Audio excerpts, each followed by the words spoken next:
The survey shows the most positive short-term impacts on the business sentiment in May came from the stronger rand exchange rate, higher share prices on the JSE, and high US dollar, gold and platinum prices. Negativity came mainly from lower merchandise imports, fewer overseas tourists, decreased real value of building plans passed, and reduced manufacturing output. SACCI says the financial environment was supportive of the business climate, but subdued real economic activity dampened the business environment. If one looks at the whole environment, economic environment for business as such and the markets, what's going on there, then of course your financial movements have been quite positive in terms of business confidence.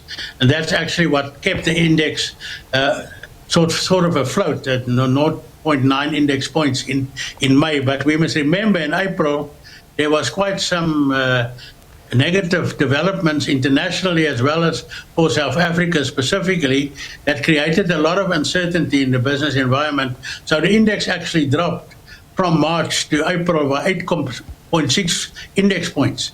So luckily in May it recovered somehow to 0.9 index points, but we still have a long way to go, especially as you've mentioned, in terms of the real economy. It's hoped things will continue to improve following the meeting between President Ramaphosa and the US President to reset relations, as well as the GNU parties seemingly having been able to unite behind Budget 3.0. We had the highest reading in that Business Confidence Index for South Africa since 2015.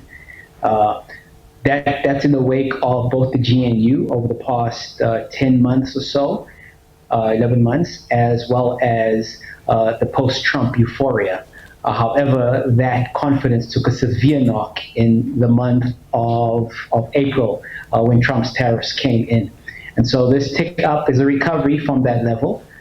So it bodes well for manufacturing and the underlying drivers such as higher commodity prices, especially precious metals.